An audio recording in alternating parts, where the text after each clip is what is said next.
Bienvenue dans le QG Week-end, voici les titres de l'actualité. Face à l'épidémie d'Ebola qui sévit à l'est de la République démocratique du Congo, le docteur Muyembe dévoile un plan de riposte. Il a été nommé à la coordination du nouveau comité de pilotage pour lutter contre la maladie. Le Zimbabwe connaît actuellement une sévère crise énergétique, une situation qui affecte le fonctionnement de nombreuses entreprises du pays. Le délestage entraîne une perte de production de 200 millions de dollars depuis juin. Et puis découverte de la pièce de théâtre Eka Tutu qui signifie délivrance. La pièce est présentée au public par le metteur en scène togolais Rodrigue Norman. Mais d'abord, à l'approche des élections communales de 2020, 2 nouveaux partis politiques ont été certifiés conformes vendredi. Les partis L'Union démocratique pour un Bénin nouveau de Claudine Prudencio et la Dynamique unitaire pour la démocratie et le développement de Valentin Aditi Oudé ont reçu leur récépissé définitif. Toutefois, les partis Force Choris pour un Bénin émergent et Union sociale libérale n'ont pour l'heure pas répondu aux exigences du ministère de l'Intérieur. En République démocratique du Congo, le docteur Muyembe a dévoilé ce vendredi un plan de riposte pour lutter contre l'épidémie d'Ebola. L'épidémie qui sévit à l'est de la République démocratique du Congo depuis août 2018. Ebola a fait près de 1800 morts et infecté plus de 2600 personnes. Reportage Jacques Amboka. 1783 décès que la fièvre hémorragique d'Ebola a causé en République démocratique du Congo depuis l'apparition du premier cas en août 2018. Nommé par le chef de l'État, coordonnateur du nouveau comité de pilotage, le docteur Muyembe a rendu public ce vendredi 2 août à Goma son plan de riposte contre la maladie. Maintenant que nous sommes arrivés, la structure change un peu, dans ce sens que la lutte contre Ebola, ce n'est plus un problème simple de santé publique, mais il sera abordé dans le cadre multisectoriel. Réputé pour être un pays avec une assez longue expérience contre la maladie, dont la première apparition a eu lieu en 1976, la République démocratique du Congo peine à contenir le virus Ebola. Malgré le vaccin aujourd'hui disponible, l'insécurité sanitaire demeure inquiétante dans la région, compte tenu d'autres facteurs qui rendent la mise en œuvre de la riposte difficile. L'approche communautaire est la solution principale de la riposte de la maladie à virus Ebola. Il faudrait que la population accepte que Ebola est dans leur mur et que Ebola tue et qu'il faut être ouvert et donner toutes les informations utiles par rapport aux personnes qui ont été en contact avec Ebola. Dans son plan de riposte, le docteur Muyembe a insisté sur un certain nombre de facteurs pouvant contribuer à des résultats probants. La bonne gestion de l'information pour rassurer la population et les pays voisins, dont le Rwanda qui a d'ailleurs fermé pour quelques heures ses frontières avec la République démocratique du Congo le 1er août, est essentielle, selon le nouveau coordonnateur du comité de riposte. Et 12 cas suspects d'Ebola ont été constatés ce samedi à Goma, des personnes passées sous examen selon le protocole d'alerte donné par l'équipe de riposte. Notons également que 6 personnes admises ont été testées négatives à 2 reprises. Elles ont été libérées ce vendredi 2 août. Et dans l'actualité également, en Centrafrique, l'accord de paix de Khartoum conclu entre le gouvernement et les groupes rebelles reste fragile. Selon l'ONU, des membres de groupes armés signataires de l'accord auraient commis des violations des droits de l'homme. La MINUSCA aurait enregistré chaque semaine entre 10 et 70 violations de l'accord signé le 6 février dernier. Les principaux groupes armés, notamment les groupes de l'ex-CDK, auraient également conservé leur poste de contrôle, renforcé leur mainmise sur des territoires et acheté des armes.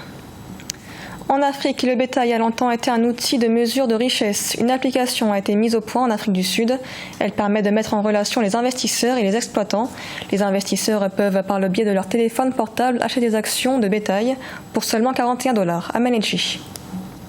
Une application pionnière en Afrique du Sud permet aux investisseurs désireux de tirer profit de la demande croissante de viande de bœuf d'acheter des actions d'une vache à partir de leur téléphone portable. Livestock Wealth, une société d'agriculture de masse, met en relation les investisseurs et les petits exploitants via son application MyFarmBook où ils peuvent acheter leurs propres vaches et recevoir des taux d'intérêt allant de 5 à 14% selon l'endroit où ils placent leur argent.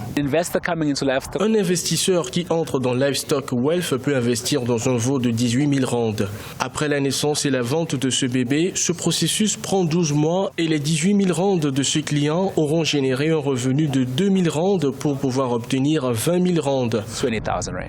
Lancé en 2015 avec seulement 26 vaches, le projet comprend désormais plus de 2000 vaches et a pu recevoir 50 millions de rands avec 10% des investisseurs venant de l'extérieur de l'Afrique du Sud. Des groupes d'investisseurs peuvent acheter une vache entière alors que des individus peuvent acheter des actions d'une vache enceinte ou d'un jeune veau.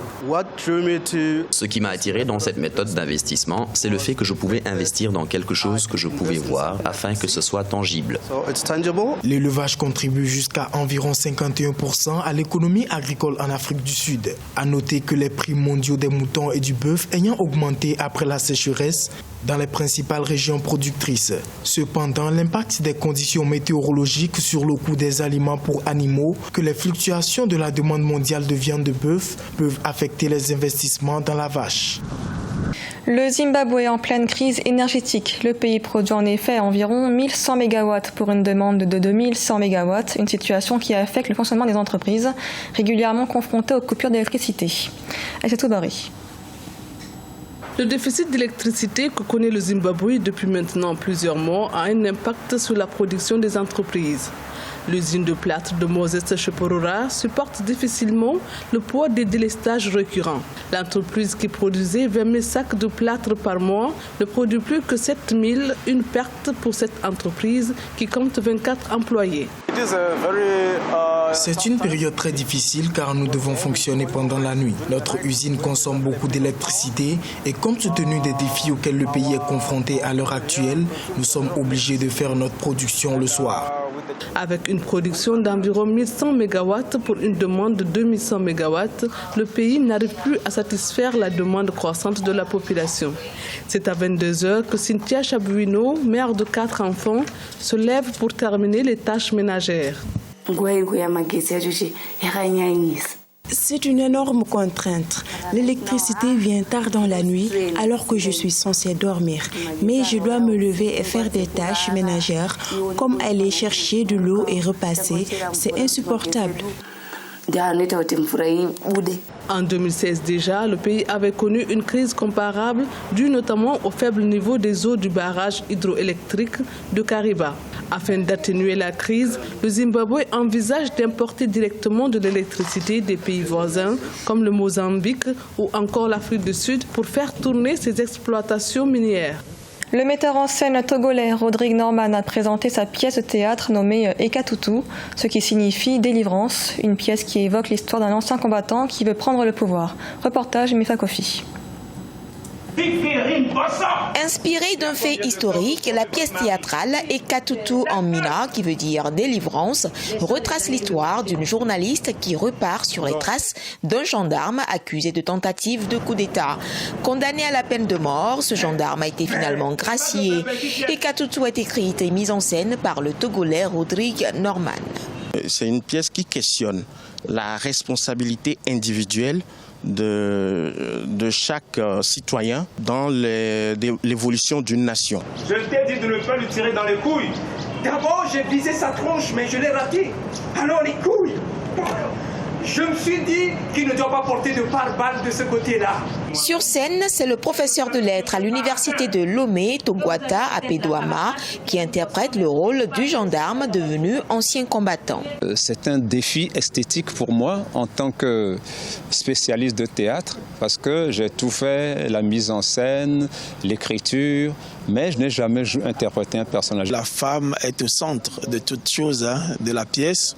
C'est-à-dire que d'un côté, il y a l'homme de pouvoir, de l'autre, il y a celui qui veut lui arracher le pouvoir, et au centre se trouve le pouvoir et la femme. Du haut de ses 22 années de carrière dans le théâtre, Rodrigue Norman est auteur de plusieurs pièces, notamment Transsahélienne, paru en août 2004. Cet artiste a également reçu plusieurs prix, dont le prix de la meilleure mise en scène au Festival de théâtre de la Fraternité en 2001.